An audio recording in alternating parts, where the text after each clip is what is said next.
So the most inspirational person from Black history for me, as cliche as it sounds as a Christian, is Jesus. The reason being is because Jesus is our first example of inclusivity. He went out of his way to obviously fellowship with people, going on territories which were predominantly Gentile territories such as Tyre and Sidon. So he went out there and he was really trying his best to gain that message across different cultures, transcending across different nations. So that is my inspiration, that's why I'm in this role as a racial justice officer. So what are your thoughts? Yeah, it's kind of hard to go next after Jesus. I was going to say, where do you go with that? Yeah, but I'll do my best. Mine's not actually from history. There's a lot of people that I could have chosen from history, but I wanted to go with someone who is relevant to my life right now. So the person I went with is Nathaniel Bessia, who is a Nigerian gospel singer-songwriter. He is a pastor, he is a trumpeter, he's got a lot of talent. I chose him because his music really helps me to connect with God, especially when I'm feeling anxious or I'm feeling overwhelmed or there's lots going on at home, lots going on at work. Just being able to put on his music, sing along, especially Adonai. If you get a chance to Google him, that's such a great song.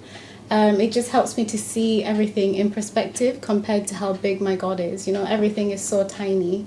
And I can, continue with life joyfully, happily, because my God is good. So is it the feel of the music, or is it just... I think it's the lyrics. Right. And also his music is just very... There's a saying where it could only be formed from the secret place, which means if you spend so much time in God's presence, there's only this knowledge that you could get from having spent that time with him. So I think he brings in what he learned from that meeting of him with God in that secret place, and then it lets you in as well, and just beautiful. Yeah. That's a nice one. Yeah. For me, it's Maya Angelou. She's just... Still I Rise. Still I Rise. I mean, you hear her poems and you can't just... for me, I can't feel nothing but absolute joy and empowerment. Inspiring woman.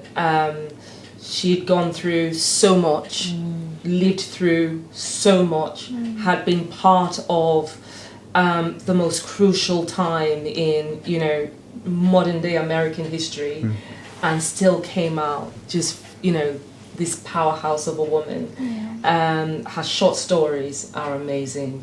Her books are a reference to me. But she's one of very many people that inspire me. Can I name one more? Go on, yeah. Yes, my grandmother. Great. So my grandmother, she obviously, if you don't know her, most people don't know her, but my grandmother was my absolute inspiration. She was my first love.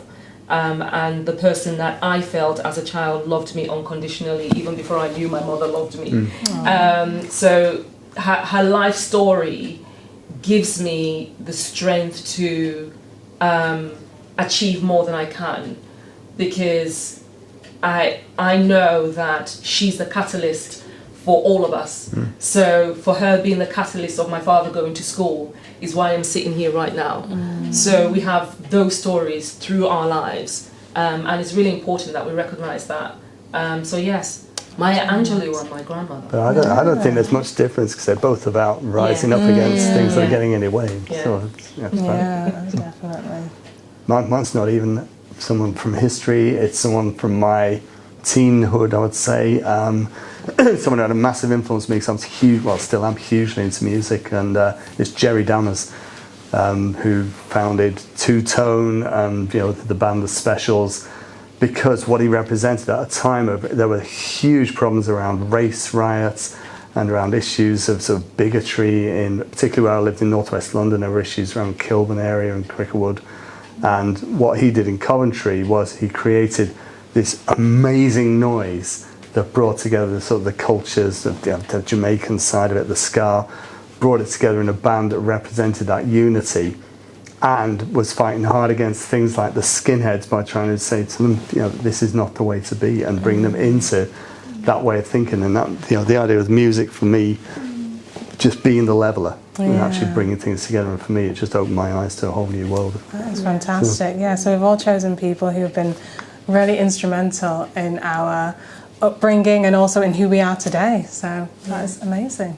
And it's interesting that music as well Yeah. feeds Yeah. into it. Because Yes. I think music is instrumental Definitely. in all our lives. I mean, there are different musicians across my lifetime that I know have been absolutely instrumental in basically lifting my, I suppose, my emotional intelligence.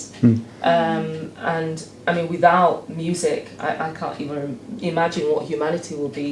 In Christian music, you know, in contemporary music, I think it's really important even Yeah. for today. Yeah, and that Definitely. unifying aspect of it. Yeah, it Absolutely. does. Yes.